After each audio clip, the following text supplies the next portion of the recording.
Welcome. This is Like Pigs in Space, an arts and culture show, a podcast, and my name's Aaron Mason. I'm Max Mason. This week, we're going to look back. We've done enough to recap. At least we think we have done enough to recap, but we wanted to look back and see what our impressions were of what each other had presented over the last little while. So... yeah, I think it'll be good to keep up to date about what we're listening to, and further down the line, it can be little benchmarks for people to check up on. So if they want to see what's in the first 9 episodes, I guess they can be like, okay, well maybe I'll listen more to those. Or well, that'll be good, and it has been fun because each, especially with the music ones, I've been going back and listening. That's a little bit easier, I think, on each of us to go back to the music artist. The reading stuff is a little bit different, but takes some time. It does. But I did do my homework. I did my part, so which was good because it was just what you did last week. So but I had an opportunity to go through it. That's good. We'll get to that. You had to read a much longer book than I did. Yeah. I got around it because I got to listen to it. Somebody read it to me while I drove. That's nice.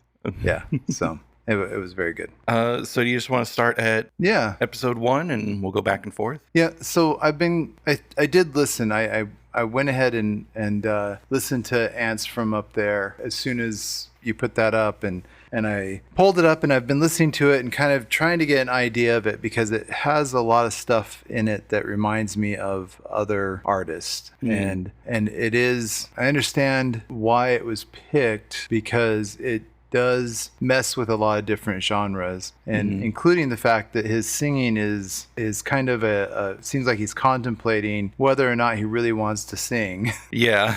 and so it's just kind of this conversation, but in song form. And the question was, back when you were presenting this, was, did the band fall apart when the lead singer left? Because a lot of bands, the singer kind of defines the sound of it or is key. Right. And when you listen to the music, there's too much more music than just the singer. Yeah. It's very accomplished music because it has a lot of jazz elements to it, which means there's interesting key choices and time signatures and messing around with different instruments that it's not just the lead singer. He doesn't really define the group. It's not just because the singer is a great singer that you're listening to it. He's just a portion of it. So I can understand why they're still existing. Yeah. And I think that's what part of their thought process was too. It's like, if we really believed, or even if Isaac believed that he was the most important part of the group, or if we felt that too, we wouldn't continue. But we all know that this is more than just one person. This is a group effort. We all work on these songs together. Right. And that's what it's kind of like. There's elements of it and tones about it that remind me of Dave Matthews Band. Yeah, I know. I think I was listening to some Dave Matthews, I think like the group Grux King, whatever that one is called. Right. I was showing a little bit to Chloe, and it's like, I feel like this has very similar vibes to the Black Country. It does. And granted, Dave Matthews has been around longer. And so I'm sure the influence is that way because they've changed too. Like that era of Dave Matthews Band is it seems like they keep changing and trying new things away from that. But the early stuff up to what you're talking about, up to the is very much some similar elements. But it's because they have that blues jazz influence, I think, is why there's a similarity in what you're listening to. And on top of that, while in that example, Dave Matthews is a defining member of the band, he could leave and the band are still very accomplished. Yeah. Like the drumming, the bass, they're very, very, very accomplished. Right. So they could stand on their own. I mean, they could put another singer in and still do a really good song. So, and I think that's kind of what it seemed like this was. I was also reminded, you've heard of Carolina Chocolate Drops. That was that's it. So what was interesting, and maybe I don't know what the background is for the Black Country New Road for the individual musicians in the band, but the Carolina Chocolate Drops, all of them are multi-instrument artists. So they're all like maybe doctorate level Really? musicians. Yeah, they are educated in music and accomplished in multiple instruments, and so not everybody plays the same instrument on each song. They'll go around and play, and including the leads, the lady that sings on it. She plays violin and sings and can play multiple other instruments. So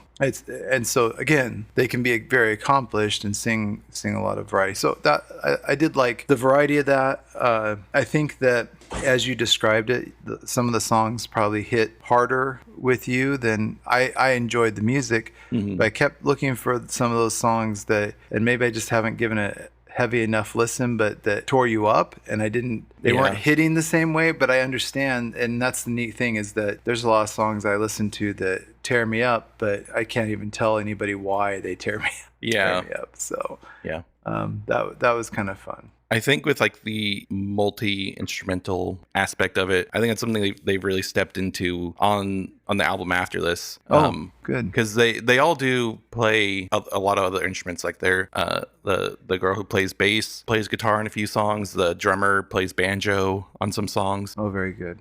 They all learned to play the recorder for a song. So there's this like recorder or choir on one of them. So this is a question, because you're saying because of that, when they switch instruments, are the songs still as good, do you feel? I think so. They're pretty consistent, because I know on a couple of albums with Weezer, they switched instruments, and the ones where they switched instruments kind of aren't as good. and they're fine. They're still Weezer songs, but they're not as good as the other ones. Like, because I think they waited too long to switch up or something. I don't know. But it's just kind of funny. I'm like, oh, look, you all switched instruments. I'm gonna skip this one. Yeah. I think some ways they get around that is that like not everybody will switch instruments for every song. So there'll be people who are, with their main instrument while someone else is, will switch. Okay. All right. So it'll keep a good foundation. That makes sense. Well, very cool. Well, that was a good way to start off the whole show way back when. It's a very quiet episode, it seems like. Yeah. I didn't know how to, I guess we'll get into this a little more at the end, but I didn't really know how to process vocals or. Yeah, but it's coming along. I think each week there's some sort of improvement or some sort of change. I've been thinking about, like I said, after the first episode, I was listening to my side of it, and I felt like I wasn't engaging or participating in a way that was interesting. And also, even in recent episodes, I'm trying to be conscious about what my reactions are and maybe doing something different, because a lot of it is the same. Oh, cool. Yeah. That's neat. Oh, cool. And I'm sure there's more to my vocabulary than that. So I'm trying to be more thoughtful and say better words. But that was a good starting point, and it was nerve-wracking too, right? Yeah. A little bit. I know. I noticed that I say a lot, like and it's usually not right on the microphone, so it's really quiet. So we're trying to be better. We can have a whole episode where the middle of it's just us going. All right. The next one, episode 2, was the young adult novel by Daniel Pinkwater. And so I have read this before, and it's been a long time, but I had read it before. So it was semi-familiar going through it again. I had a few examples I wanted to read from it. I really was enjoying the humor in it. Okay. All right. So this is when they are in the principal's office, or the vice principal's office, and it says, he said that Himmler High School did not approve of our activities. He said that we had disrupted the lunch period by putting on an unauthorized play. Naturally, we thanked him for praising us, at which point he got angry. Oh, that's very good. And then the other part where they had passed out the cards that say he doesn't exist. Right.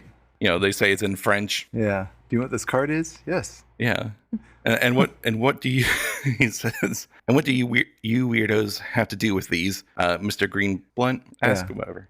Yeah. I'm afraid we can't tell you, Venustiano Carranza, president of Mexico, said. And why not? Because you don't exist. So just like, it's just like that very dry humor Right. It was reminding me a lot of like British humor, kind of like a Douglas Adams, but a lot of like Monty Python. Yes, that's an interesting parallel there because it is a troupe of guys Mhm. trying to disrupt expectations. So I think it is very much a Monty Python-esque troupe of individuals. Yeah. One of the funniest sketches that, just to make a parallel on My Python, and it's dumbest thing, but it's the fish slapping dance. Have Oh, you ever yeah. seen that one? Yeah. And the guy's just prancing forward and do with a little fish, and then at the very end, the guy takes a big fish and knocks him over into the canal. Yeah.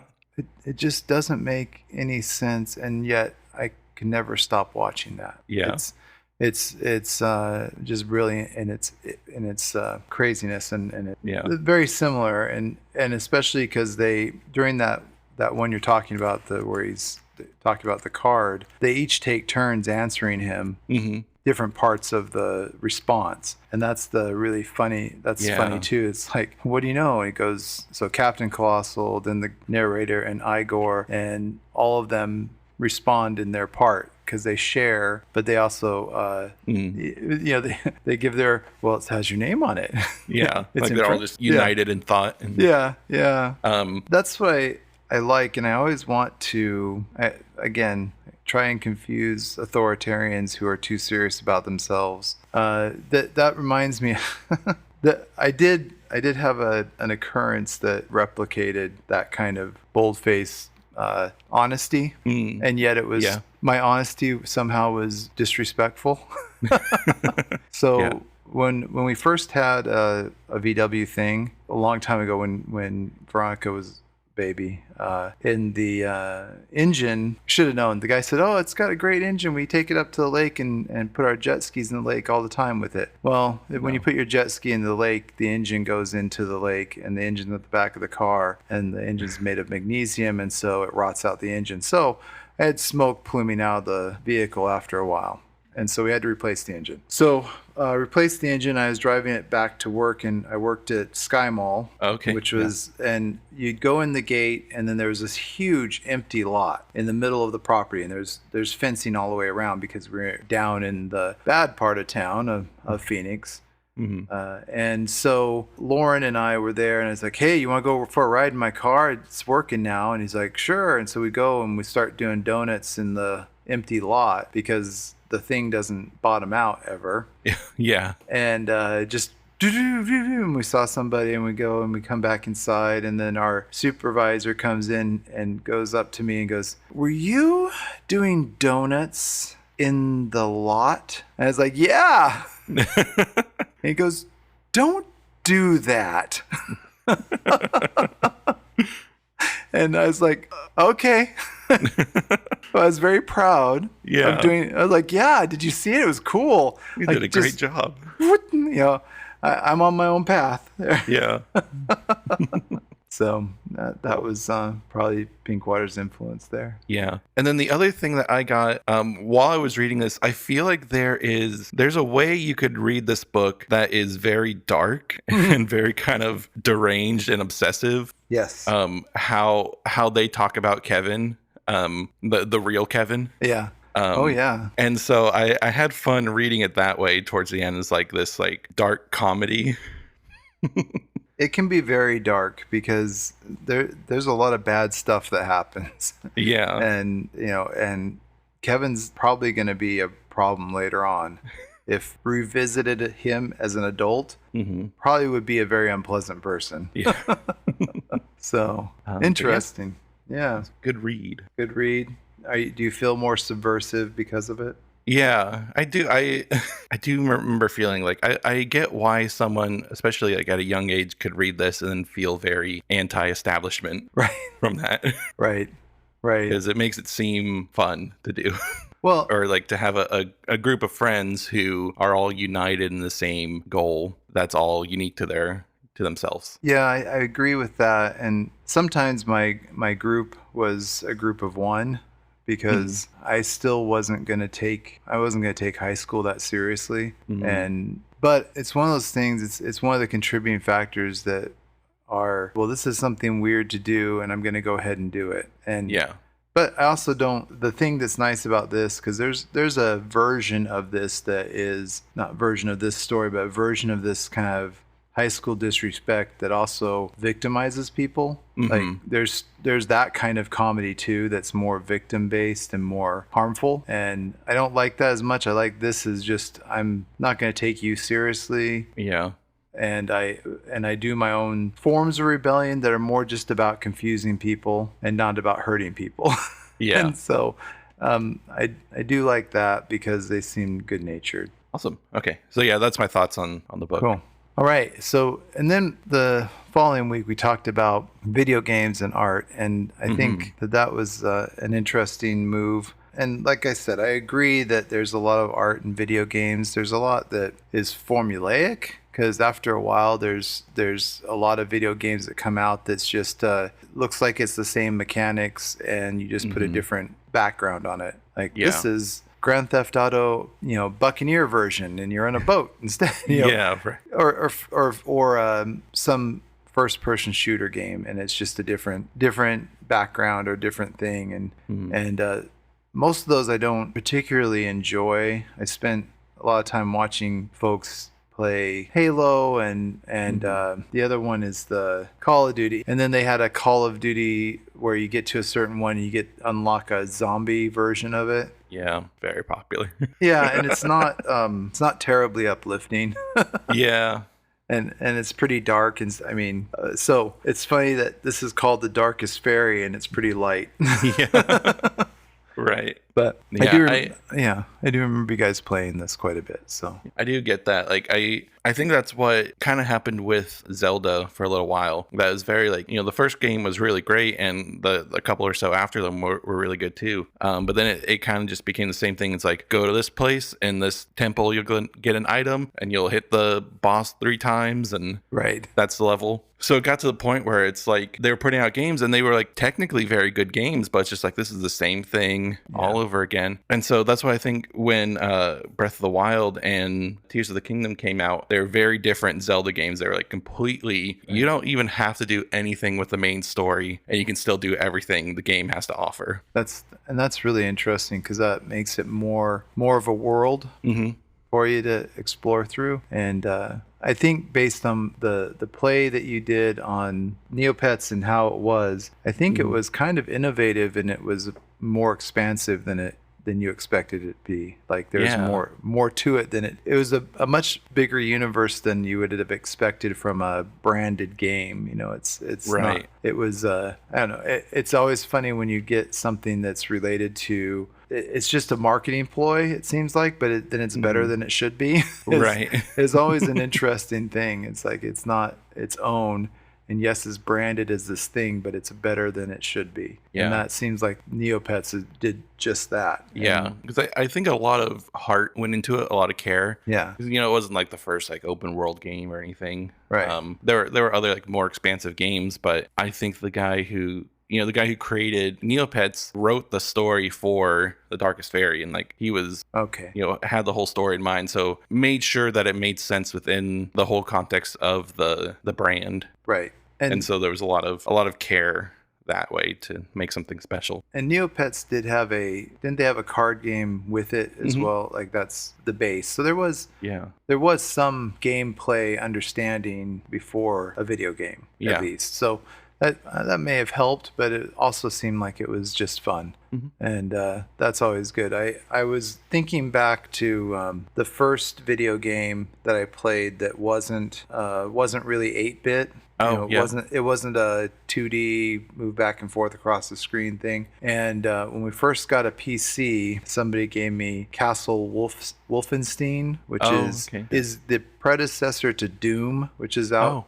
Yeah. Yeah. So Doom is what it became, and it was first person shooter, and you're going through a maze, and it was pretty cool. You could print off. It wasn't very big, so you could we had a dot matrix printer, and I could print off the map, and it would show, so you could make your way through. And so I did that, and then the next expansive one was a Star Wars one.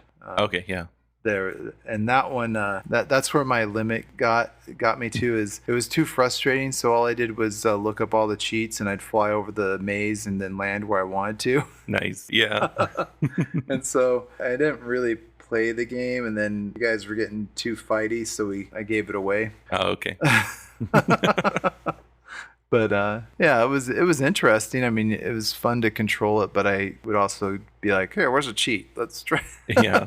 That's something fun that I feel like a lot of video games don't have anymore, is like cheat codes. Yeah. Those are always fun to learn. A lot. I mean, the thing now is just modding. Yeah. Because everything is on computers. If you know how to code or whatever, it's probably even easier than that. Oh wow. Just get into it and change all the stuff around. Yeah, that's really cool. That's fun. I do like the cheat codes because it's gives you something to, you don't have to sit there and spend a lot of time. I think the newer games is spending a lot of time where you could spend hours and days and weeks just modding it to what you want it to be and never play the game.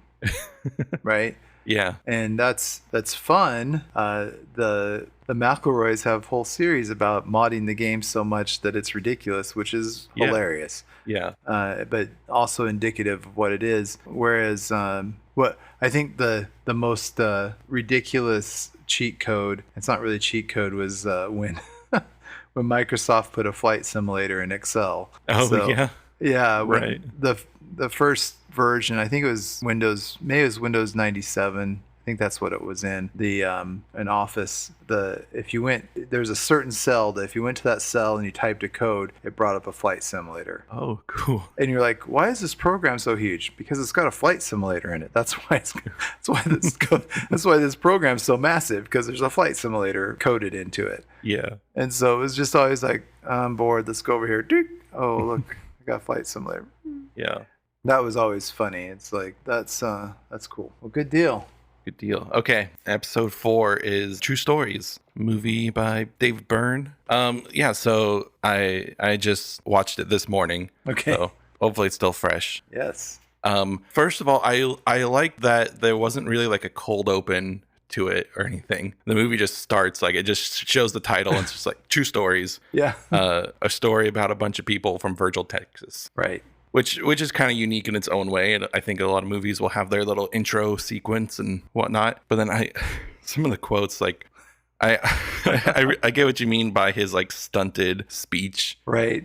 He was talking about the parade they're gonna have, and it's like it's gonna run right through Main Street in the morning. Yeah. Or they're at the Vericorp office, and he's like, it's a multi-purpose shape, a box. Yes. It's so good. And then also when you're talking about the camera for the car and how it's always changing, one of the first ones where it's kind of like from the back angle, he's steering and he's just moving the wheel all around. He's like, this is some fancy driving. Ooh, yeah, it's going in and out.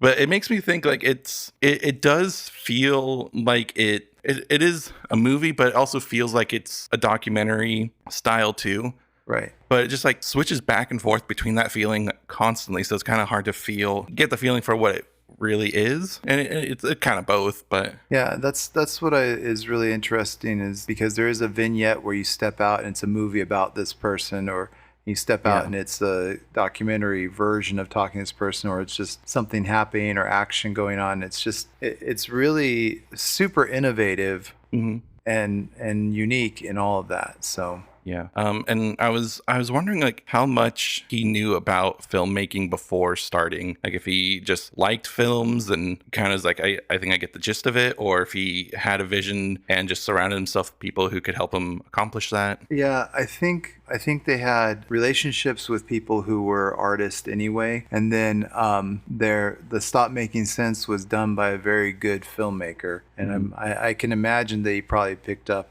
I don't think that Jonathan Demme, who was the director of Stop Making Sense, did all of that, but that wasn't entirely his idea. He was just the one to film it for them. They got him to film it, and he had influence on some of the layout, but I think a lot of the artistic decisions were probably David Byrne, not even the band, but just David Byrne. So yeah. I think that's where it's just kind of a sponge.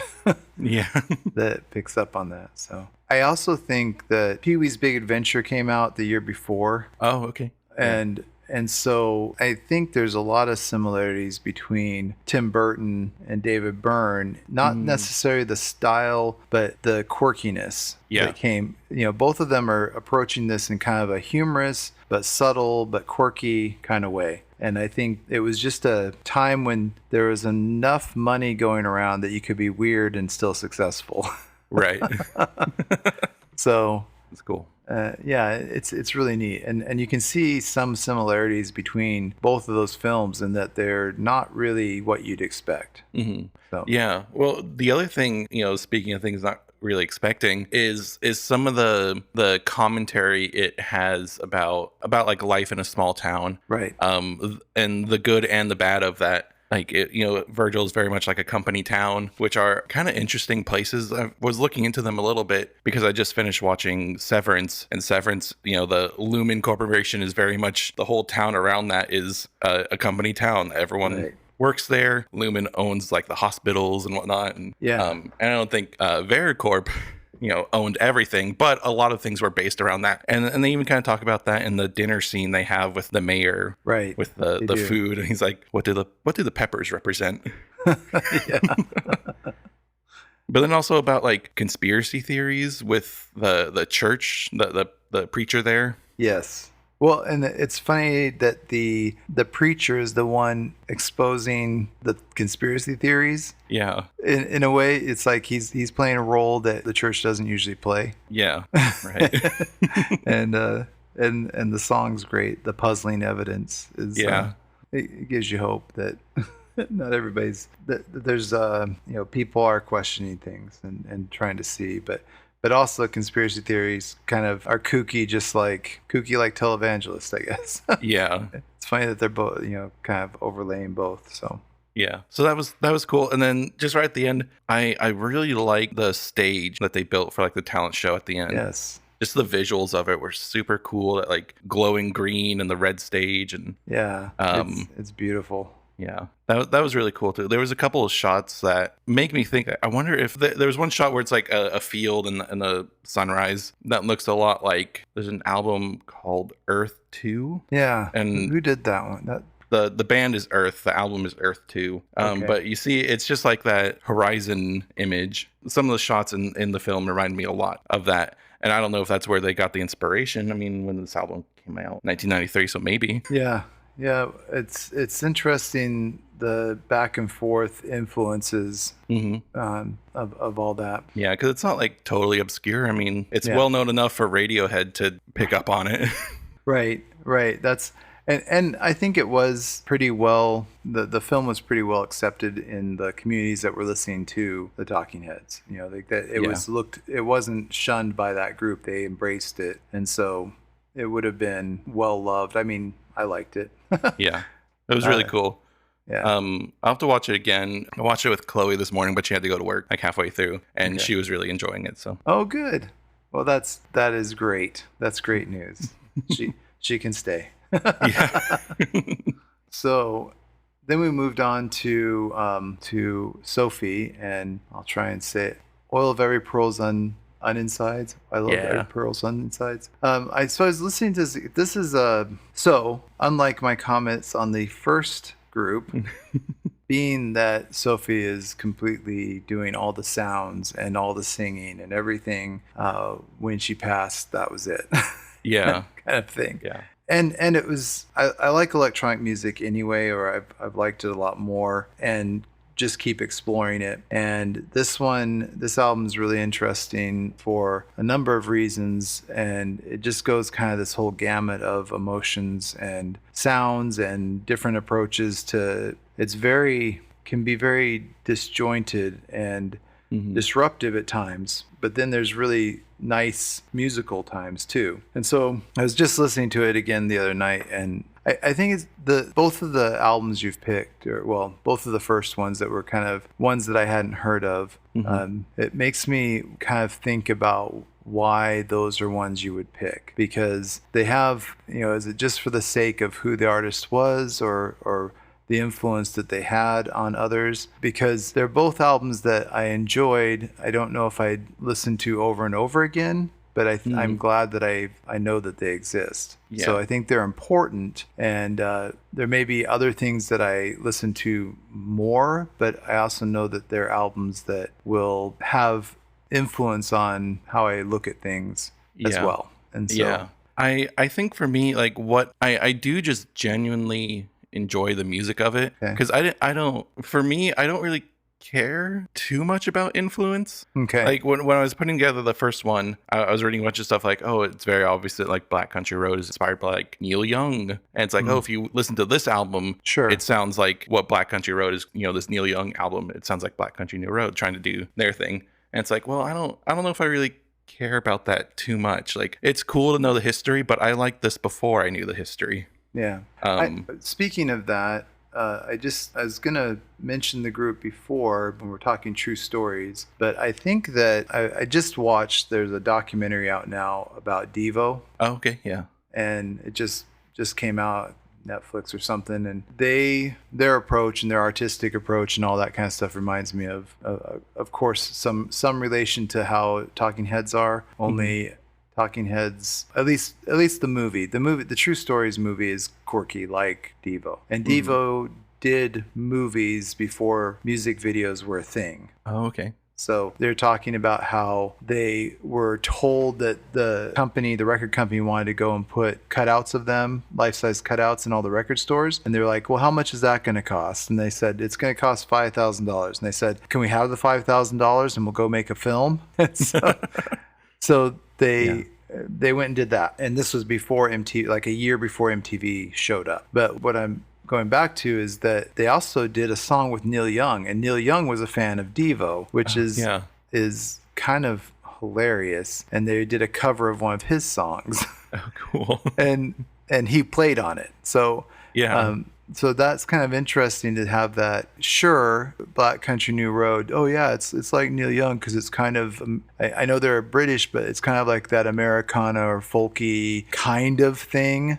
Blues, jazz, folk, Americana mixture. Right. And he's rock and those influences. But the fact that he is quirky enough and to do a song with Devo, and so I think that fits into the Sophie discussion, because with the kind of electronic influence of Devo, and sure, all this is mixed in, but these certain artists do take it in a new direction or are uniquely their own thing. So Devo's uniquely its own thing, but Sophie's uniquely her own thing. Right. There's other artists that may be similar, but this is the most more different electronic album that I've listened to. That's another thing that I think I really enjoyed about the album, is that it shows, at least for me, it shows me what is possible. Okay. Like what you can do, because some of the sounds are just crazy, and some of the things she does in a song, it's like, I didn't know that was allowed in a song,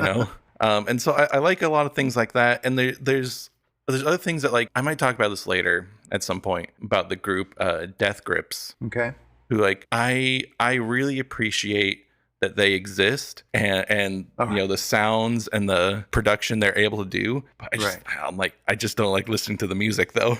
Yeah. But I'm glad it's around, because it shows, like, oh, if I ever need to do something that needs that level of aggression, I know it's possible. I can appreciate that, because I think there's things that need to exist for the sake of existing. Yeah. So your uncle Lon, my brother, he listens to industrial, but he listens to the industrial music that's only, I don't know where the music part comes in. It's only the industrial. Yeah. Like, it's just noise. It's just machine sounds. And he sent me groups, and I'm listening going, okay, I'm glad this exists and that people think it's music, because then it expands the scope of what music is. Yeah. Because weren't you like talking about I think he sent you like Merzbow or something? Probably. I don't it's kind of blanks out from my memory, because it was just so like, I don't know if I can listen to this again. Yeah.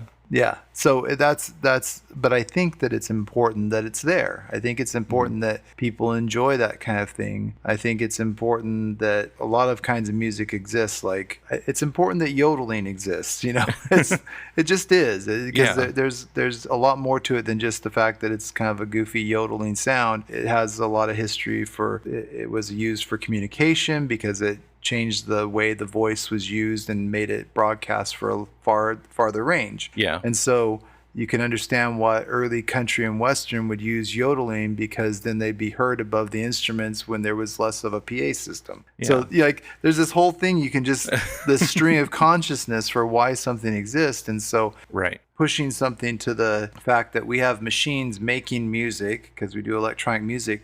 What if we just do music that a machine would enjoy? And is there music in a factory? And I think you get a rhythm. There's definitely percussion. Yeah. But Definitely. what if that's all it was? And could that be something? And so it's just an interesting discussion. And so that's the same thing with, I think Sophie's better than just industrial music. I think it's very enjoyable, but there's certain elements of it that are lifted directly from an industrial influence. Right. It's a heavy, sounds like Metallic. metallic. That's it. The metal beating against itself, but it's used more musically, which is great. I'm glad. Yeah. I always try my best. I always hate the argument that is like, this isn't music, just calling something not music. And I'm always going to be on the side that it's music. Like whether or not you enjoy it is one thing, but it's still music. Like I really think that like the 433 by John Cage, that one where it's just silence, is a great piece of music. Like it's very, because the performance is not the music, it's the like ambient sound of the hall. It's not something you can listen to. It's just something you have to experience. Well, and sometimes there's even more of a weight to what that is because there's a band that was on Eurovision that we really liked. It's like Mama something, and there's some Slavic country is where they're from. And it's a bunch of old guys. I mean, old or older than me, who are wearing military uniforms at the beginning, and by the end of the performance, they're in their tighty whities on stage playing their music, and it's awesome and it's hilarious.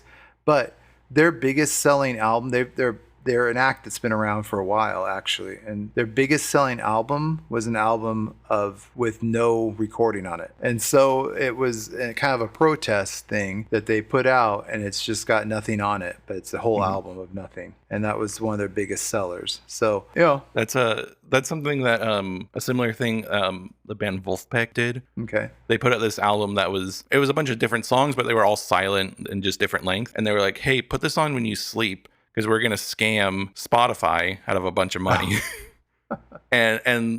So they got, before the album got taken down, they raised some crazy amount. I want to say like $50,000. Like it was a lot of money got, but they used that to fund a free tour for the fans. So they put this whole tour on and it was free to go to. Oh, cool. Well, that's really neat to do stuff like that. Yeah. So I like that. I like because it's using your platform to make a difference. So, and I like the kind of history of Sophie as well, and just building it slowly. So that was, and kind of not really hiding. That sounds like a betrayal, because it wasn't hiding. It was keeping some mystery for the sake of making a point of it, I think. So yeah, great stuff. Cool. Yeah. All right. Next All one. right. This is Kenneth Fearing. Okay. So I did read a few poems. I was trying to find some of the ones you talked about, but I couldn't find maybe it was the last one, the one where the guy resigns. Oh yeah. I couldn't find that one, and I wanted to read it, but I definitely get a lot of the like cynicism and humor that you're talking about, and the satire, the things that you shared. But reading some other ones, I got a lot of the like skepticism for consumerism. Oh yeah. And a lot of like disdain for capitalism too. For sure. And even kind of like a good bit of like fear of the future. Oh, good. Yeah. That I think plays into like the consumerism and capitalism, where like hyper capitalist society where like everything is controlled. And so there's two I wanted to read a couple parts from. So I'll do the first one was American Rhapsody. Okay. So this is the last kind of stanza of the poem, and it says, "Tomorrow, yes, tomorrow, surely we begin at last to live with lots and lots of laughter, solid silver laughter, laughter with a few simple instructions and a bona fide guarantee." There's just this future that the poem kind of plays into it, but this fear of a future where even just laughter is controlled, and it comes with a few instructions. And Yeah, and I think that keeps with the kind of using popular advertising and marketing language to make a poem kind of thing. Like, yeah, which is just, I mean, there's a lot of brilliance in what he did. yeah. And I was reading something. There's like a long paper somebody put out on their website in like 2001. It was a long time ago. okay, It made it seem that he was pretty unknown right. up until like the 90s, when there was a big publish of one of his book of his works. I think he was unknown for like there's like a 50-year period where he was unknown. So he was rediscovered. Because I think he was popular in the moment. He was known, but it didn't carry because it wasn't Robert Frost. Yeah. Right? So Sure. if you think about how many poets you can name from the 20th century prior to 1960, it's going to be 3, maybe. There's only a few because we're only taught a few. And so it is really a rediscovery because of it just didn't fit into the criteria. Yeah. That's interesting. It's cool. Again, they also kind of went into like, his views and his like cynicism and all that. They're like, coming from a lesser poet, it wouldn't have survived time. Right. But they're like, he's, not a lesser poet. He's a very good poet. And that's why his views and his anger around things is able to translate to now. Yeah, because you can mimic anger. And you can try and be that way. You can pretend like you're really upset about things, but if you can't handle it skillfully, it doesn't really try. It's like the Pepsi commercial, the Kardashian one. Look, I'm joining the revolution, and it just blew up because it was tone deaf and didn't handle the situation correctly. But I think he was the tone. Like he spoke to everything that was wrong and encapsulated it in a way that everybody that could be identified with. And that's in that same time period. One of the pictures or the movies that's very popular now, It's a Wonderful Life. It came out and it was a bomb because it was tone deaf. It's like, everything's going to work out. The Great Depression is great. We're going to no, we're all suffering. Shut up, you stupid movie. And like it became popular decades after it came out, not when it came out. It was not loved at all when it came out. Yeah. And then the other poem I just wanted to read a little bit of too is Hold the Wire. Okay. Again, it's the ending. Seems to happen a lot, like with the Trench album we'll talk about next. Yeah. Like I always talked about the bridges, and with him, it's like the endings are really good. Yes. So he says, "Are you someone very famous from the Missing Persons Bureau, but you can't recall the name? If it's another bill collector, there's no one here at all. If it's Adolf Hitler, if it's the subway lover, if it's Jack the Ripper, send him in. Send him in. If it's Jolly Jack the Ripper in a double-breasted suit, and the samples are free." So just just really funny. It's like just bill collectors and are worse in his mind than Hitler. Right.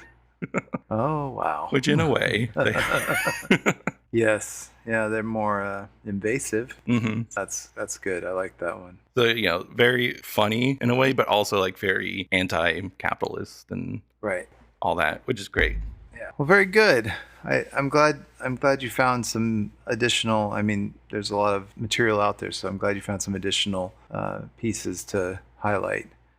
Very good. I'm gonna have to do as well on some of these subsequent ones, but I'm not going to. However, I do, as we move through, I do really enjoy Trench. Yeah. It's so good. It's really every time I listen to it, it's that world building. It's like a novel. This whole storyline, you just are waiting for another episode of the story to come out, and you can see that it is. There's allusions to it in the new videos that they're putting out for the new songs, and it's. But what I think makes these albums work is that they're not fully a concept album. So Yeah. there's a concept there, and the story weaves in and out, but it's just really interesting to see somebody living their life, and it almost makes it more rich because the story's there. And so you think, oh, they exist in this world, but they also still have a day-to-day thing happening. And so a song will come out in between that is its own thing. It's not part of the world, but it has to be, but it's not. Yeah.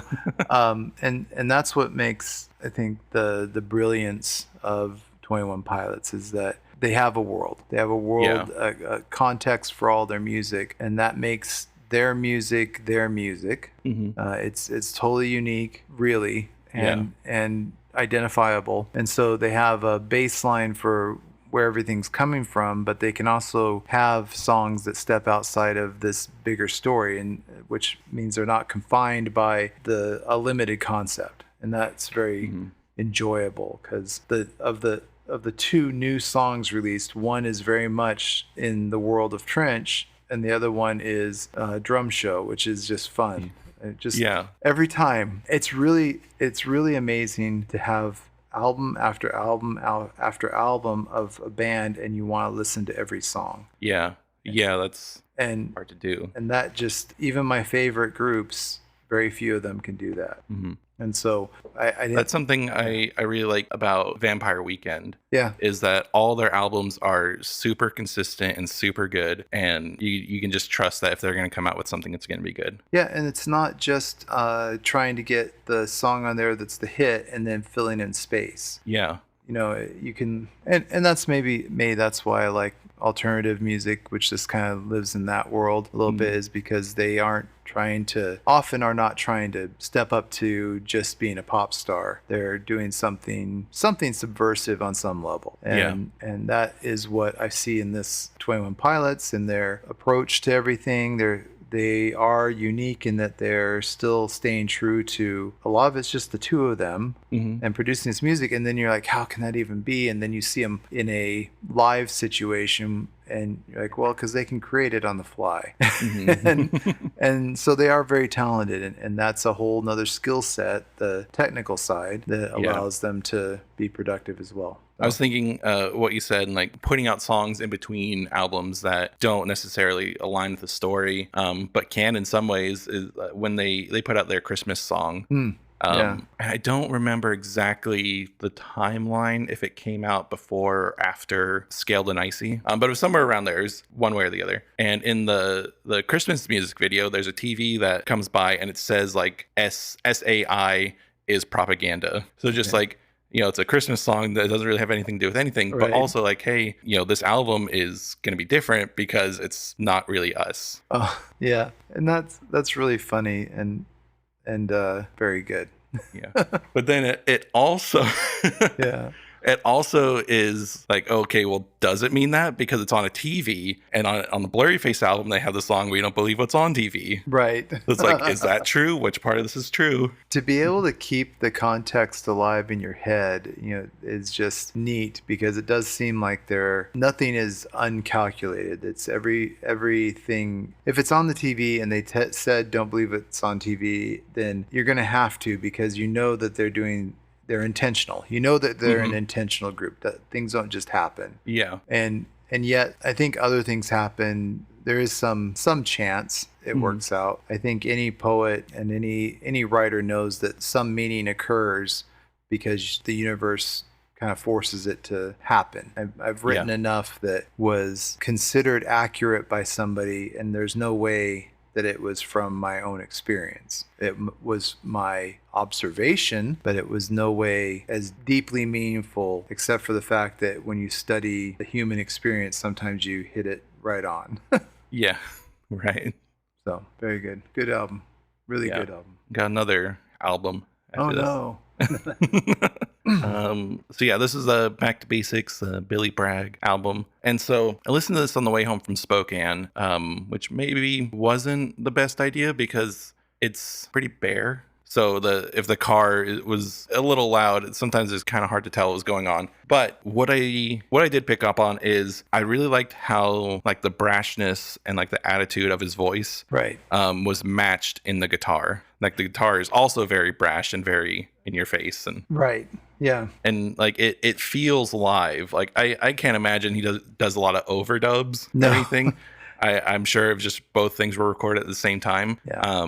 But it gives it that live, very personal feeling. It does, and he does not until later does he incorporate a band, but even then, there's not a whole lot of complexity that would not allow for it to be done live. So Yeah, and I really liked how it's not perfect. It has a lot of like that dirty guitar playing, a lot of Right. like scratches, which is something I've always really liked. That's one of the things I like most about Jack White. Yes. And his guitar playing style. Yeah. Is it's great and it's very technical, but it's not like perfectly clean. Right. I And- do like the chaos a little bit. And I feel like that's what I like to play more when I am on guitar, because maybe it's a way to like hide how improficient I am. Yeah. But it does take a lot of skill to play dirty in a compelling way. Right. And I think it's interesting when people can play wrong, but they have to be more talented to play that wrong than to play it right. So, and being aware of that, for being as kind of scaled down as those albums are, they have this technical edge of them that like this. How are you this good on your first album? Yeah, that was something I was thinking too. Is that there's a lot of space in the songs too, and in his arrangements on guitar, which I think is very brave way to go, because like most singer-songwriters, they're going to want to have a very thick bed if it's just going to be acoustic guitar or whatever. Right. They're going to want to have a solid foundation if it's just that and vocals. But some of his songs, it's like there might just be one or two notes going on. Right. Right. And it makes me think, I don't know if he did, but it feels like he had the idea for a whole song, like a whole band in his head while he was playing it. And so he was leaving space for the other instruments that you can't hear, but are there in his head. That could be. And I can tell you a couple things that might contribute to your theories that aren't in these three albums, aren't in these songs. So, like we said, he did come from a band. He was in a punk band. What else is interesting, and I think this speaks to some of the talent and the ability to leave the space, is that in later albums, he does do a cappella songs. Oh, okay. So I think he has a sense of how to musically do silence. He doesn't have to fill in the space between him singing, because the singing's a cappella singing, writing a song that's a cappella is not just singing a song. It's you have to sing it the right way to make it sound like kind of like Tom's Diner, the Suzanne Vega one, right, is brilliant because there's a lot of the way it's done makes it sound like there's a lot more to it than there is, and that's his are the same way. Additionally, one of his more recent albums, and more recent mean I think it's still 10 years old, he did when you got he did two versions of the album. When you bought the CD, there was a with the full band, and then he did it fully on his own. Full acoustic or single guitar version of all the songs. Yeah. And often the one he did on his own is the one I prefer.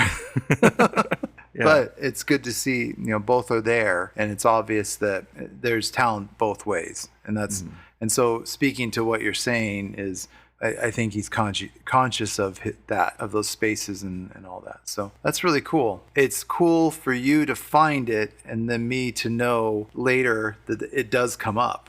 It's really fascinating. I like that. It was really cool.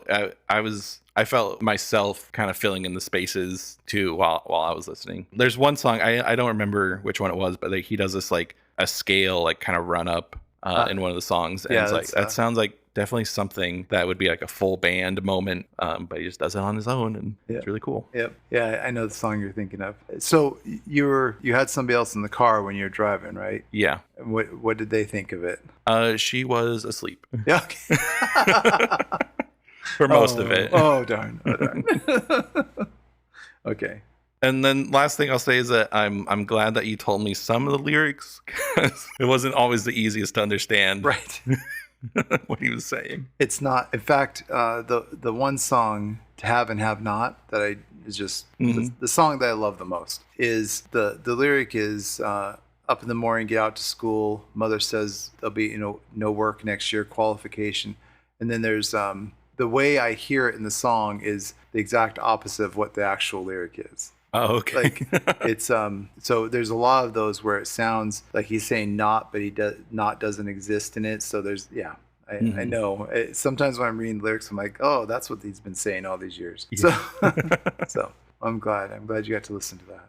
Just on this most recent episode, I have to tell you that I am still thinking about that discussion, and not for necessarily the reasons that you might be thinking. It was poignant and enjoyable in that sense. And I even asked or told my coworker his father just passed away.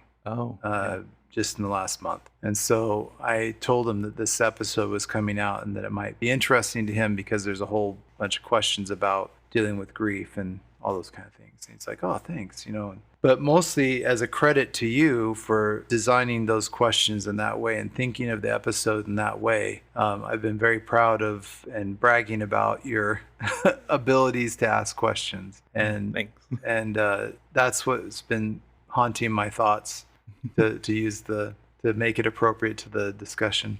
Yeah. And great job there again. I don't know if I can tell you that enough because it was well put together. I think that I really liked it too because I felt like I didn't know too much about Grandpa. Yeah. The only memory I really have of him is being at the Arizona Science Center. Okay.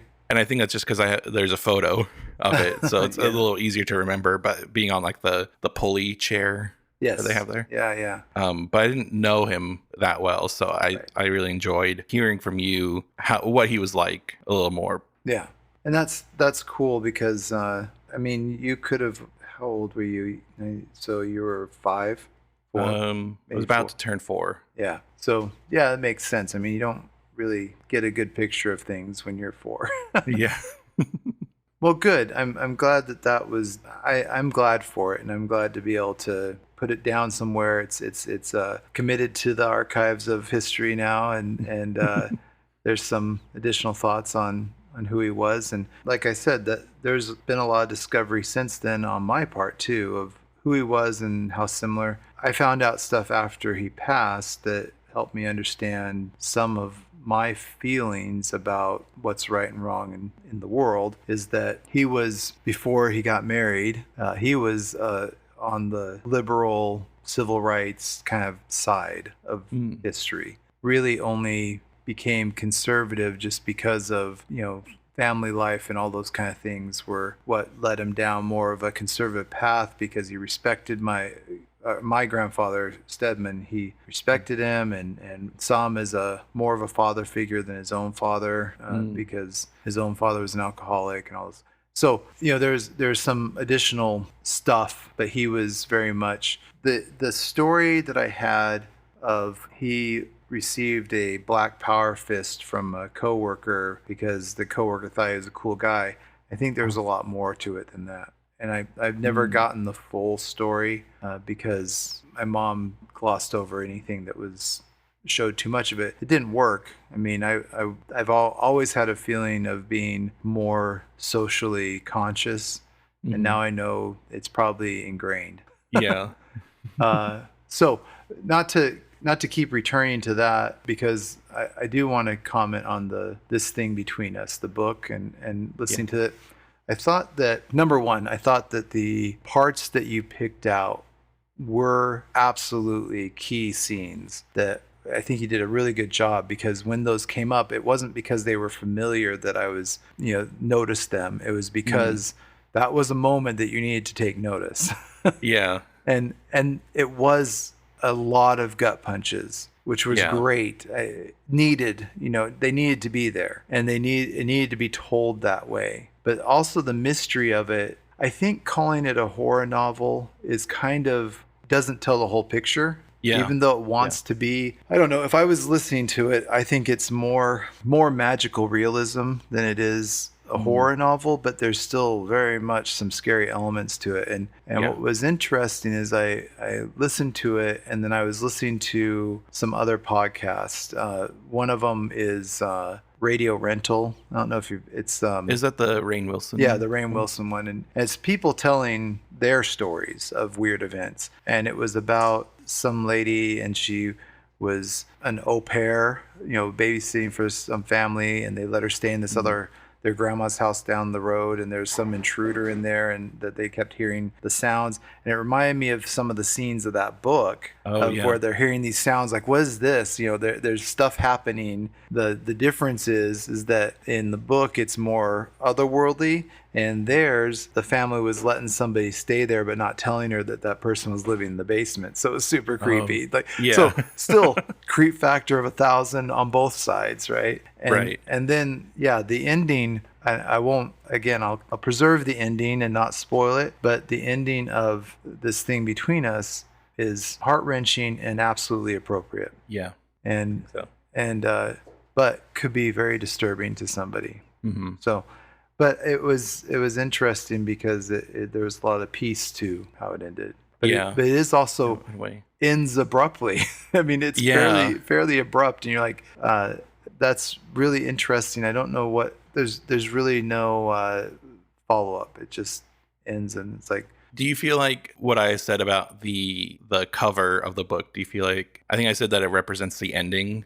Yeah. No. The most. Do you feel like that matches? Or I think that cover is very appropriate for the book because there's so many. I could tell you why, but it would give a lot away. There's been I think that layering of timelines is very much maybe a nod to Stephen King and maybe like the Dark Tower stuff, because things pop in and out and things happen that the main characters fairly certain they had nothing to do with, but then they do have something to do with. That's very much a theme lately in all of the books. Like things pop in and out of the timeline, and I think that's really cool. And using that appropriately is very difficult. So number one, I think he's a great writer. So this is a great book. I hope it continues. The abruptness of the ending was at least not like he forgot to write the last page. There's one that I just read, a Stephen King one called The Colorado Kid, that ends 3 pages before it should have. It just stops. And you're like, it's so abrupt. It's so abrupt. It's just like, this is the end of the book. I'm like, okay, this is a great story until this moment, type of thing. But I am glad that you brought that book up and that you found it. And I think the discussion that it generates and the things that it analyzes are really top notch. So that's everything. Those are all the episodes that we've gotten at this point. And I think last thing we want to talk about is just our own creative endeavors. Okay. Currently. Yeah. I can go first if you want. Yes. Because there's not a ton, but I think that's because the main one is this podcast. Like I was saying, learning how to make the vocals sound good, and how to edit everything so it sounds like a normal conversation. Right. Very good. It's not something I've ever done really. That's good. So it's been a learning process, definitely, and I still every once in a while will look up tips on like compression and de-essing the vocals and how to do that better, or like how to mix it to the right levels so like it's equal with any other thing you'd listen to. Right. So that's been a process, and probably still going to be a process for a little while.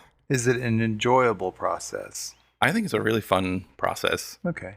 I think I'm learning more about my software that I've been using for a long time. I haven't used it in this way. Yeah. And I don't know. I think editing's fun. Yeah. It is fun. Yeah. Sometimes like I'll have to really cut off words like very precisely. Wow. And it's like, man, if I was maybe a little more devious, I could get us to say some pretty heinous stuff. Oh no. I bet you could. And then the other part is, I working on the theme song. Right. I wrote that pretty quickly in like I think to make up the idea and record it all was maybe like an hour and a half. Oh, wow. Um, Nice. so it was done pretty quickly, and it sounds okay. But Yeah. No, it's nice. I think I'm going to be taking more time to make sure to get a better recording of it. Yeah. Just trying to make it sound a little better, because I think I know, at least with the microphones, a little bit more what I'm doing now. Okay. That's good. But yeah, so that's really what I've been working on and Cool. learning about. Well, I still am going in 1,000 directions. But I have been able to write poems, Hmm. and I keep doing that. For a long time, I was doing them on the typewriter, Oh yeah. which I like because there's no edit. Hmm. And then I got a green fountain pen. Well, I got a fountain pen and I put green ink in it. And so now I'm writing them out in green ink and trying to also not edit. I'm doing some woodworking projects too. Oh, nice. So I'm building a rack for Ezra's used skateboards and new one. So I was going to cut it out today, but then the wood was warped. That, and then I've been spending, as I travel, I've been hunting for rocks. Yeah. So Yeah. that's my current.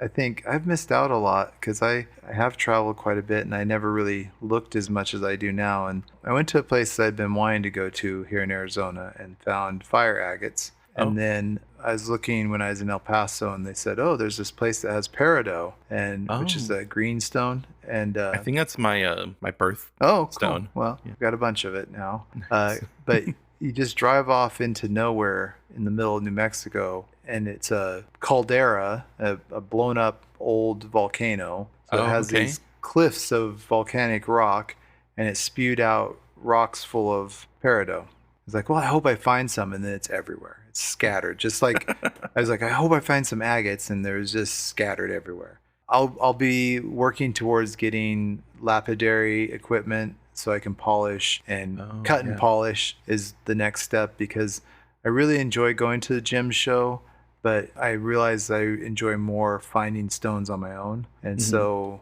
Do you think you'd ever have a booth there?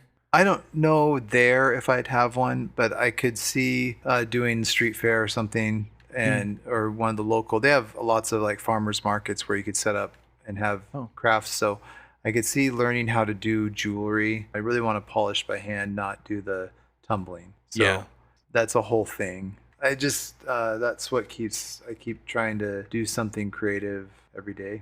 Nice. It's fun, but I really like. That's something really cool that I really appreciate about Chloe's job, is that she gets to do something creative every day, and doing flowers and arrangements, and she's done a lot of like really high profile arrangements for around here that are really cool. Like she did an arrangement for the timbers. Okay. So she did an arrangement for the timbers. Neat. But she's also done arrangements for like donor events at the Portland Art Museum. Oh, that's got to be cool. Yeah, and so just really cool, and I think it's good to see her because she's really happy doing that. Right. Maybe not happy where she's doing it, but yeah, it's cool to see her doing something creative every day. Have you been able to experience watching her do flower arrangements? I have, yeah. So she did the arrangement for Abe's brother. Oh, right. Okay. They got married a couple months ago, and the like week before, or the couple days before the wedding, we were driving everywhere around like Portland and up into Vancouver until like 10 o'clock at night, most nights, trying to find flowers. And she has a very clear vision on what she wants. Right. And good ideas on what she can substitute. And then seeing her actually put it all together is impressive too, because it seems pretty quick and maybe random, but once it's all together, you can see how the like base was laid and how the height differences work out, and it's all very deliberate, even if it doesn't seem like that from the outside. I don't know if you've experienced this, but when I watch somebody who's very skilled at what they do, it almost becomes meditative. It's really cool. And then with Chloe, it just makes me like her more, so. There you go. So good. Well, thanks for giving us direction on how to kind of structure what we're doing. I like this recap, and maybe there's something in there that somebody will want to go and revisit or prioritize. Yeah. And Cool. Sounds good. thanks for everything, and it's been an enjoyable time so far. Take care. Talk to you soon. Yeah. Talk to you later. All right. See ya.